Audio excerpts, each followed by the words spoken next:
Oi, gente. Vamos falar um pouco aqui no Pé de Galinha no Mata Pinto, com Cláudia Pedral, falando sobre educação de filhos, sobre esse momento da pandemia e o teleatendimento. Eu venho falando algumas coisas sobre a necessidade de continuarmos os atendimentos, mas eu também queria falar sobre os pais dentro desse aspecto, tanto do teleatendimento como também das escolas, do acompanhamento das escolas. Eu tenho ouvido relatos interessantes sobre os pais, de modo geral, que vem acompanhando e vem percebendo essa criança, né? Percebendo essa criança dentro do contexto escolar, que ela não tenha convívio, junto com os outros colegas, como é a participação, e também dentro do teleatendimento, muitas vezes a gente que tem a ajuda do pai, de certa forma, e da mãe, em determinados momentos, até por causa da idade, e a gente percebe uma certa interferência dentro desse processo. É bastante interessante. Com os meus eu paro logo, para aí que é só com a criança. Mas eu sinto que determinados profissionais não teriam esse jogo de cintura e fica uma interferência muito grande do pai dentro desse processo. Eu queria conversar um pouco com vocês sobre esse processo da interferência. Eu queria que a gente pensasse, por que interferir? Né? Que necessidade os pais têm de dar essa resposta para a criança no momento em que ela está no processo de aprendizado? É como pegar na mão. Existem muitas controvérsias em relação a essa necessidade de pegar na mão para fazer. Só que a evolução, e isso é uma coisa extremamente orgânica, ela parte do princípio de mim, de tudo que eu estou fazendo para isso acontecer. Então, o meu crescimento é o meu aprendizado. E se alguém faz por mim, ou se alguém faz de alguma forma comigo, auxiliando-me muito mais do que a minha possibilidade de fazer aconteça, com certeza absoluta, eu não vou conseguir aprender. Então é muito interessante quando a gente está fazendo a intervenção, que a gente está fazendo perguntas, respostas óbvias, e que a criança não consegue dar. Mas ela não consegue dar exatamente porque ela, naquele momento, não tem capacidade para tanto. E o papel do terapeuta é exatamente ir viabilizando uma série de caminhos para que ele possa responder. Ou que ele possa efetivamente aprender, analisar, sintetizar, pensar na verdade e dar a resposta. Quando a gente efetivamente entrega a resposta, eu não preciso pensar, eu só repito. A mesma coisa é pegar na mão. Então eu tenho observado muito isso e é engraçado. Quando os pais ficam dando a resposta ou fazem a escolha pela criança ou dão pesca para a criança, é engraçado porque eles não estão ganhando nada com isso. E nem a gente.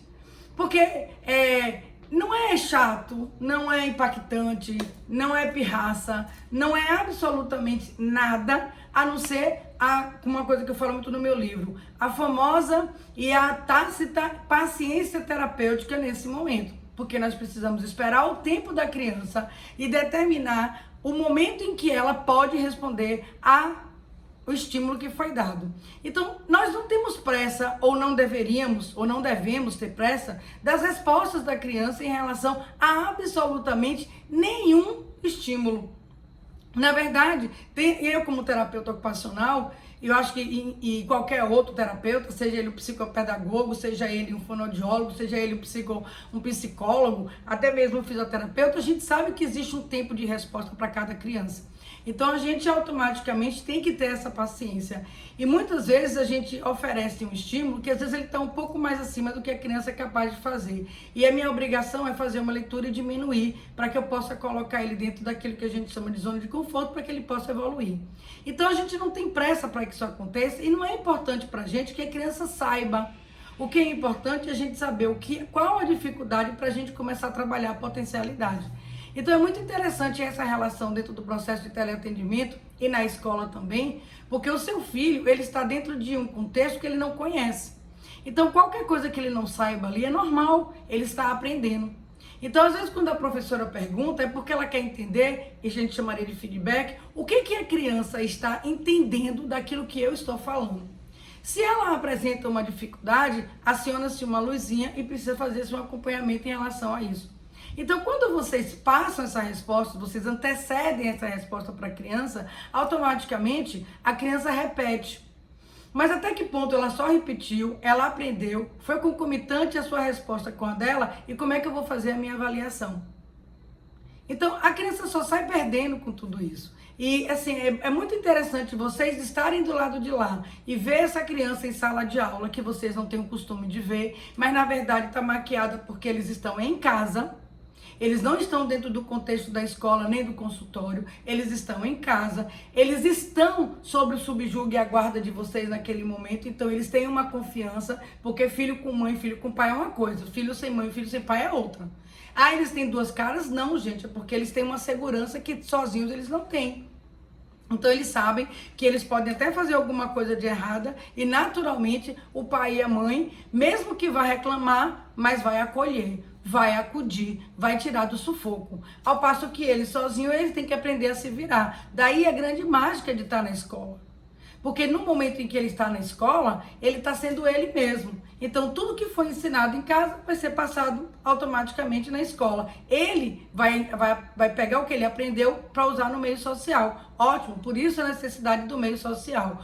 No momento em que ele está na escola, dentro de casa, zona de conforto total. Porque aí ele vai querer fazer as coisas e ele acha que a família vai deixar pra lá, deixa ele fazer, deixa ele dizer o que ele quiser, ele é engraçado, ele é assim mesmo, ele é desse jeito. E de repente o que está acontecendo é que vocês estão percebendo que muita queixa que existia na escola, vocês agora entendem o que é que acontece.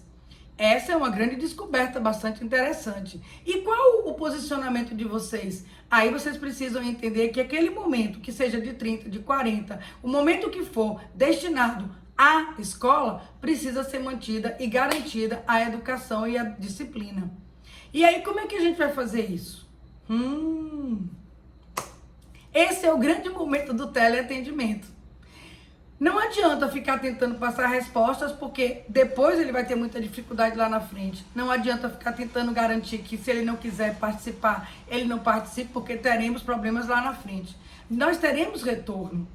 Pode não ser a coisa mais normal do mundo, como era antes, mas temos retorno. E esse retorno vai ter que ser garantido para que os meninos voltem, porque eles precisam voltar a esse convívio social e a escola, que muitos estão sentindo falta.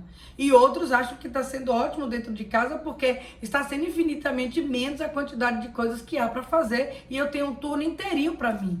Muito está acontecendo em relação a isso, porque nem todos os pais dão conta de ficar 2 turnos dando assistência à escola para a criança. Então vamos lá. Esse momento do teleatendimento, da escola online, esse momento dos atendimentos também de consultório online, tem sido muito mágico para todo mundo, mas algo para a gente pensar. Algo para a gente começar a amadurecer em relação às nossas relações com os nossos filhos. Será que é só dar todas as coisas na mão que tudo resolve? Eu acho que quem garantiu de que a vida era exatamente tão fácil assim, está passando por grandes apertos nesse momento.